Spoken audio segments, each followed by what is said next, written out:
Arsitektur fungsionalisme dan kubisme. Arsitektur fungsionalisme. Perkembangan arsitektur modern fungsionalisme diwarnai dengan anti pada pengulangan bentuk-bentuk lama dengan teknologi baru atau dengan beton bertulang dan baja. Pada awal abad 20 terjadi perubahan besar, radikal, cepat, dan revolusioner dalam pola pikir.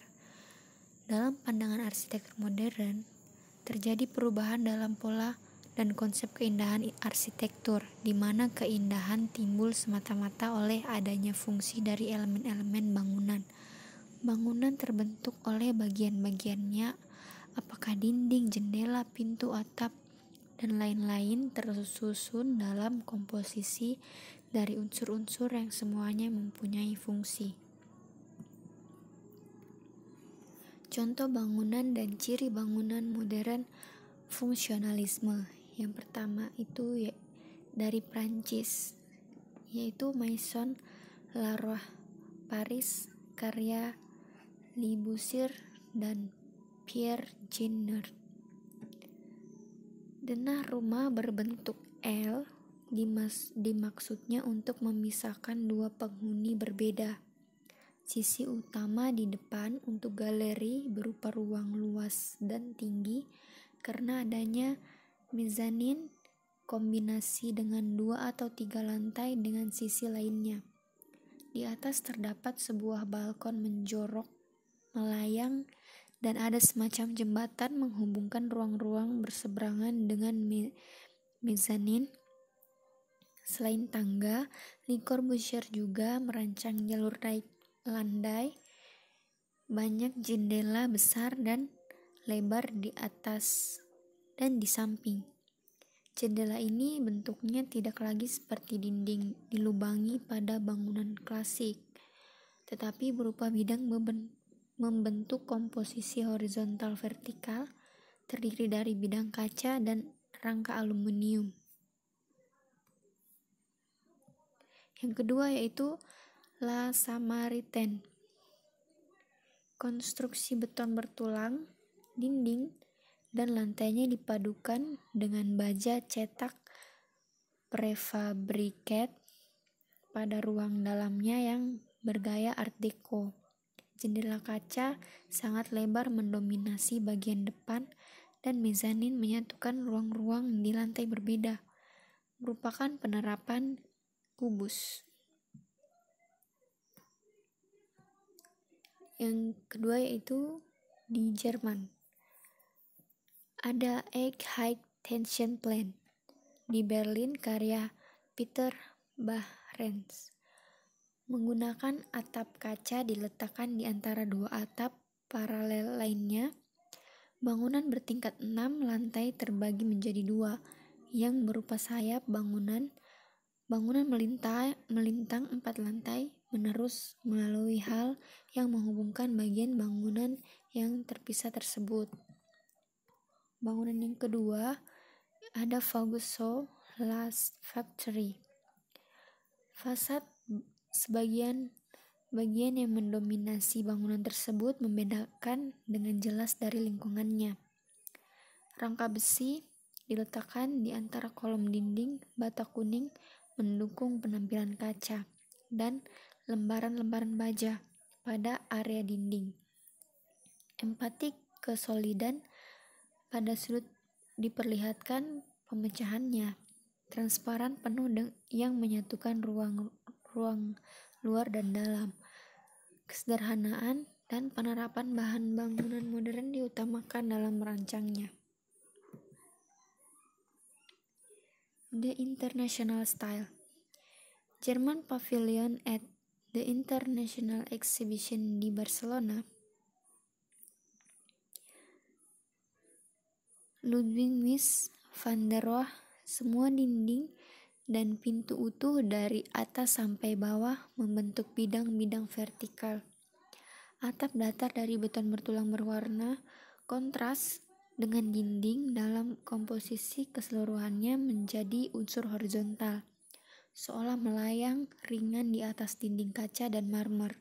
Selain itu, Kolam di dalam dengan karakter dan warna air juga menjadi elemen bidang horizontal dalam komposisi ini. Dalam rancangannya terlihat kesederhanaan dan kemurnian dan kesatuan ruang luar dalam komposisi blok, kotak, dan kubus. Hubungan antara ruang dalam dan ruang luar salah satu ciri khas dari arsitektur kubisme. Dikuatkan dengan pintu jendela lebar, luas dan transparan, bidang-bidang menerus dari luar menyatu dengan dinding ruang dalam. Selanjutnya yaitu arsitektur kubisme. Kubisme sejatinya adalah suatu gaya atau aliran dalam seni rupa yang berfokus pada penyederhanaan bentuk-bentuk objek alam seperti geometris, kubus, dan kotak. Arsitektur aliran kubisme sendiri adalah langgam desain yang terinspirasi dari seni lukis yang muncul dan berkembang di era tahun 1910 sampai 1914 di Paris, Prancis. Aliran arsitektur kubisme muncul karena adanya rasa bosan dan terobosan terhadap aliran-aliran arsitektur klasik yang penuh dengan ornamen yang dianggap tidak perlu karena tidak ada hubungannya dengan fungsi bangunan. Fungsi kubisme adalah gerakan paling revolusioner dalam seni rupa. Kubisme tidak sepenuhnya abstrak. Prinsip dari aliran kubisme menonjolkan aspek ruang atau 3 dimensi dan waktu, di mana hal itu tidak terdapat dalam aliran klasik tradisional. Aliran kubisme mempengaruhi bidang arsitektur dalam elemen utama pendukung arsitektur, yaitu material, ruang, dan pencahayaan. Dalam arsitektur klasik, material adalah hal utama yang memberikan kekuatan dalam konstruksi. Ruang terletak di balik dinding tebal di mana cahaya masuk hanya sedikit. Namun sejak aliran kubisme muncul, arsitektur bukan lagi selubung, tetapi ruang menjadi aspek paling dominan. Aliran kubisme termasuk dalam aliran arsitektur modern. Dalam modern awal, fungsionalisme atau rasionalisme, elemen bangunan mengutamakan pada fungsi yang pada akhirnya dapat menimbulkan keindahan tanpa adanya hiasan atau dekorasi satupun. Contohnya seperti Grand Cafe Orange di Paraguay. Kemunculan aliran yang revolusioner seperti kubisme mengubah gaya pandang orang-orang terhadap arsitektur. Salah satunya yaitu mulai ada konsep integrasi antara ruang luar dan ruang dalam bangunan seperti dalam bangunan Villa Savoye karya Le Corbusier, seperti gambar di bawah ini. Secara umum arsitektur kubisme dianggap banyak yang gagal dan cukup mudah untuk memahami alasannya. Pada pertengahan 1920-an, para pendiri gerakan modern mengembangkan prinsip-prinsip baru arsitektur, menciptakannya kembali dari awal. Pada awal 1910-an, arsitektur kubisme dianggap hanya menemukan cara menghias bangunan.